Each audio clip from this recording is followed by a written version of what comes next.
Friends, I am Shivraj Aditya और मैं आप सभी का स्वागत करता हूं आप ही के अपने यूट्यूब चैनल पे। आज के सेशन में हम लोग देखने वाले हैं ट्रिगो फेज 1 का पार्ट नंबर 12। ठीक है, पार्ट 12 में हम लोग और कुछ अच्छे लेवल के क्वेश्चंस करने वाले हैं। तो चलिए स्टार्ट करते हैं। लास्ट क्लास के क्वेश्चंस आई होप आपको अच्छे लगे होंगे, स्पेशली ये वाला क्वेश्चन जो आपको स्क्रीन पे दिख रहा है। ठीक है, धासु क्वेश्चन था ये। So this is part number 12। पहला question, eliminate theta from the relations basically a sec theta is equals to 1 minus, यहाँ पे लिखता हूँ a sec theta is equals to 1 minus b tan theta, ये एक रिलेशन है। दूसरा वाला है a square sec square theta minus b square tan square theta is equals to 5। ठीक है, ओके तो अभी कैसे प्रोसीड करेंगे, इस इक्वेशन को अगर मैं देखूं तो a sec theta minus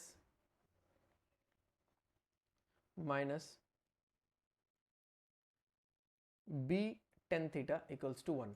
okay, और इसको अगर मैं देखूं ध्यान से तो a square minus B square के फॉर्मेट में है, तो इसको मैं ले सकता हूं a sec theta plus b tan theta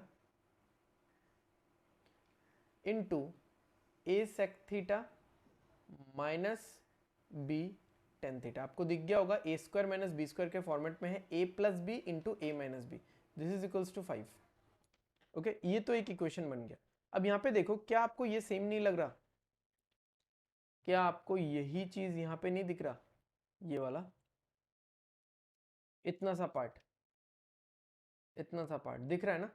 तो इसका वैल्यू क्या होगा? a sec theta plus b tan theta, इसका वैल्यू तो 1 है, इसका वैल्यू 1 है, तो इंटू 1 करेंगे कुछ फर्क नहीं पड़ने वाला, इज इक्वल टू 5। तो ये मुझे एक इक्वेशन मिल गया जिसको मैं इक्वेशन नंबर 2 बोल सकता हूँ। इक्वेशन नंबर 1 मेरे पास पहले से है। ठीक है, कौन सा है? ये वाला है इक्वेशन नंबर 1। तो अभी अगर मैं इन दोनों को ऐड करूंगा,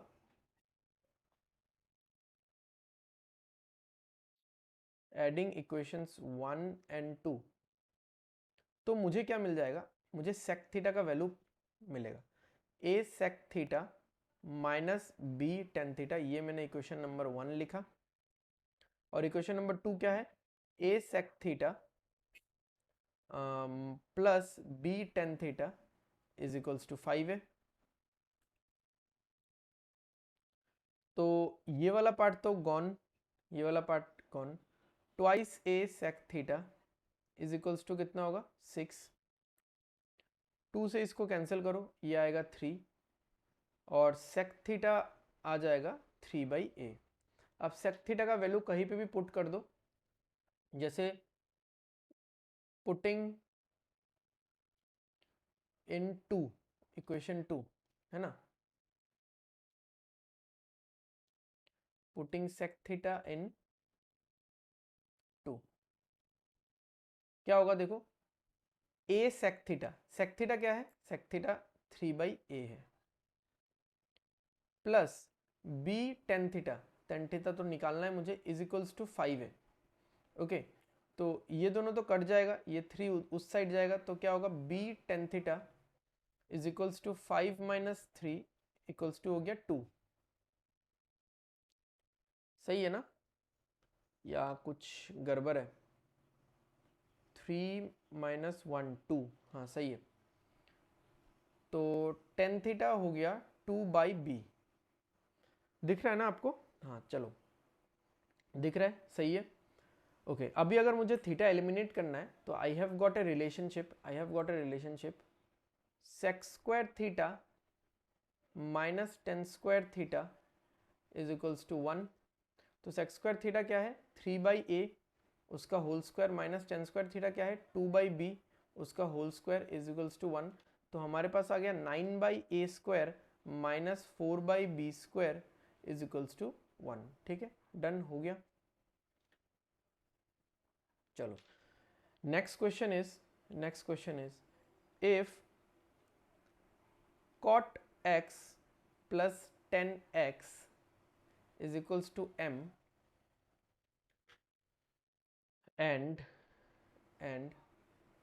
sec x minus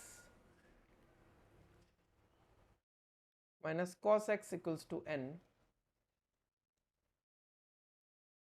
then prove that m into mn square के पावर में 1/3 plus n into m square n के पावर में 1/3 इज इक्वल्स टू 1। ठीक है, थोड़ा सा क्वेश्चन में डाउट है, एनीवेज शुरू करते हैं, आई गेस सही होगा। तो अगर मैं पहले इस पे बात करूं, इस वाले इक्वेशन पे अगर मैं बात करूं तो क्या होगा यहाँ पे,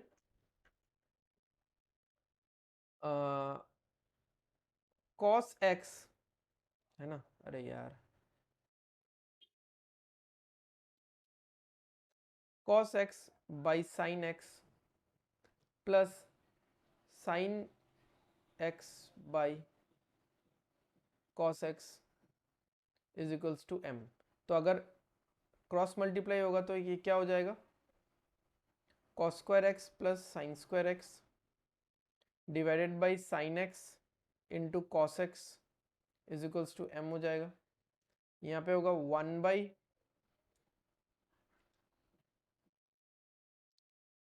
by sine X into cos X equals to m। ठीक है, अब इसको मैं यहाँ पे सॉल्व करता हूँ, यहाँ पे मैं स्टार दे रहा हूँ,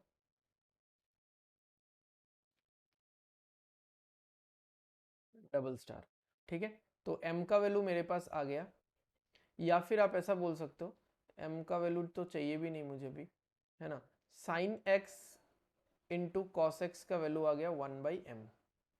ये एक रिलेशन मेरे लिए तैयार है। ठीक है, ओके, अगले वाले को अगर हम लोग टारगेट करें, अगले वाले को टारगेट करें तो यहाँ पे क्या होगा, 1/cos x minus cos x is equals to n। इसमें क्या होगा, 1 minus cos X square, 1 minus cos square X divided by cos X equals to n। तो ये क्या होगा आगे, sine square x by cos X equals to n, है ना। चलो सही है, इसको ऐसा ही रखते हैं, है ना। ये हो गया नंबर 2। अब आगे हमको क्या करना है, अगर हम लोग 1 इंटू 2 करें तो क्या मिलेगा मुझे, क्या मिलेगा, sine X into cos X तो इधर है, into sine square x by cos x is equals to sine X into cos X 1/m है, और sine square x by cos X n है, तो ये आ गया n/m। ठीक है, यहाँ पे ये कट गया, ये कट गया, फाइनली मुझे मिल रहा है sine cube x is equals to n/m। ठीक है, तो sine x is equals to n/m to the power 1/3। ये एक नया रिलेशन मुझे मिल चुका है, इसको मैं रिलेशन नंबर 3 बोल सकता हूँ। ठीक है, पुटिंग sin x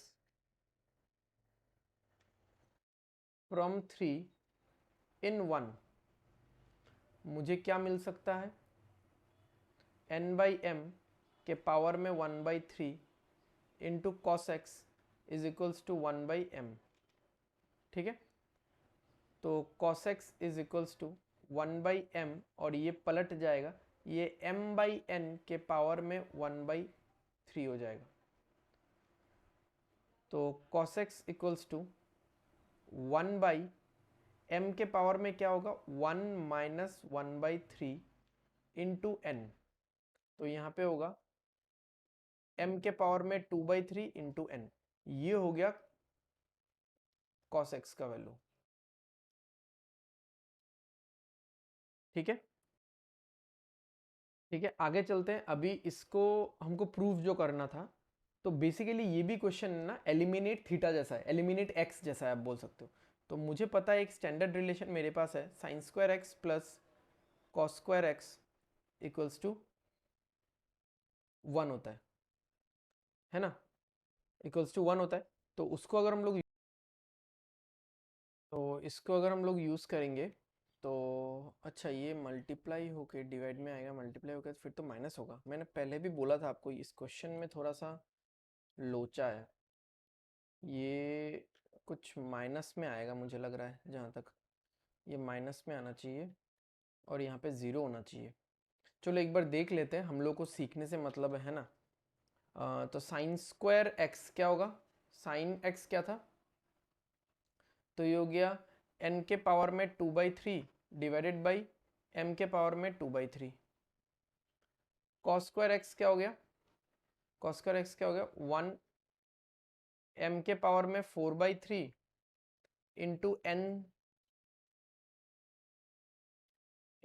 n के पावर में, ये n का भी तो पावर में आएगा ना, क्वेश्चन इस तरह का है ना, बहुत गलतियां होती हैं। 1/3 भी तो होगा ना, ठीक है।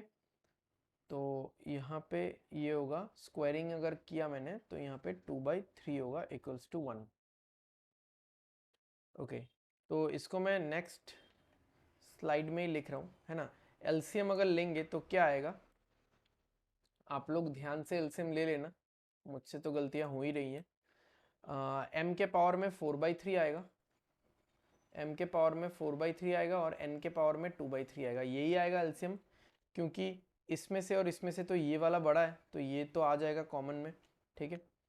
तो अगर हम लोग फर्स्ट वाला पार्ट क्या है, m to the power 2/3, m to the power 2/3 से अगर इसको डिवाइड करेंगे तो ऊपर क्या बचा हुआ है, ऊपर बचा हुआ है n के पावर में 2/3, डिवाइड करेंगे तो आएगा m के पावर में 2/3, साथ में n के पावर में भी 2/3 आएगा, प्लस में आएगा, प्लस में m के पावर में 2/3 और n के पावर में 2/3 आएगा और इक्वल्स टू 1। तो ऊपर आ रहा है, ये ऊपर आ रहा है m के पावर में 2/3 इंटू n के पावर में 4/3 प्लस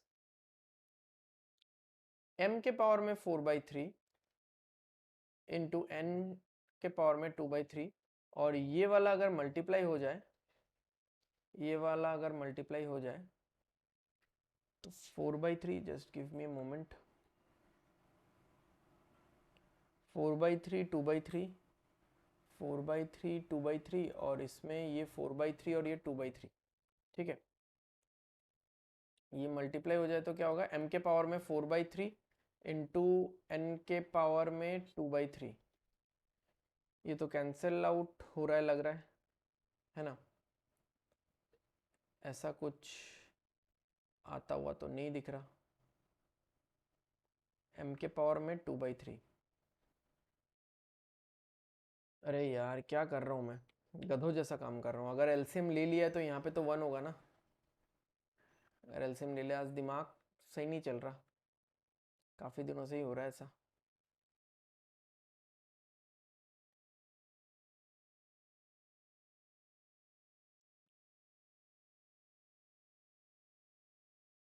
यहाँ पे 1 होगा ना, अगर ऐसा है तो सही बात है ना, मतलब अगर मैंने एलसीएम ही m to the power 4/3 into m to the power 2/3 लिया है और यहाँ पे वही चीज़ है, तो यहाँ पे एलसीएम वही होगा। ओके, अभी इसको मैं ब्रेक करके आपको बताता हूँ एक्चुअली में ये है क्या। इसको अगर मैं ब्रेक करूँ, देखो m के पावर में 1 है, m के पावर में 1/3 है, तो m के पावर में 4/3 आएगा और n के पावर में 2/3 आएगा, माइनस n के पावर में 4/3 आएगा और m के पावर में 2/3 आएगा, ठीक है। तो यहाँ पे यही चीज़ हो रहा है। इस पूरे पार्ट को अगर मैं इक्वल टू के उस साइड लेके जाऊं तो क्या होगा, 1 इज इक्वल टू m के पावर में 4/3 इंटू n² 3 माइनस m के पावर में 2/3 इंटू n के पावर में 4/3, है ना। तो ये तो 1 ही है, चलो ये 1 था, बस ये मिडिल में ये माइनस होगा, हाँ ये मिडिल में प्लस नहीं होगा। तो ये हमको प्रूफ करना था, and apologies for the mistakes, numerous mistakes जो मैंने किया, ठीक है। तो ख़त्म करते हैं आज के सेशन को। अगर आपको सेशन अच्छा लगा हो, अच्छा तो आई डोंट थिंक कि इतना भी लगा होगा आपको, बहुत सारी गलतियाँ की, बट सीखना मैटर करता है, तो मैं सिखा रहा हूँ आप लोगों को, सीखने की कोशिश कर रहा हूँ। ह्यूमन बींग हूँ, ऑब्वियसली गलती हो जाती है। तो एक्चुअली हड़बड़ी में मैं जब पढ़ा रहा होता है ना, तो बहुत गलतियाँ होती हैं। अपार्ट फ्रॉम द कंसेप्ट में कुछ इशू नहीं है, बट मैं जब पढ़ा रहा होता हूँ और पेंटअप में जब लिख रहा हूँ, तो तब डिफरेंट चीज़ में सोचता रहता हूँ कि इसको ऐसे कर सकते हैं, इसको ऐसा कर सकते हैं। Anyways, excuses apart, apologies for the mistakes, and ख़त्म करते हैं वीडियो को। तो मिलते हैं हम लोग अगले सेशन में। Take care, bye bye, study well and study hard. Signing of.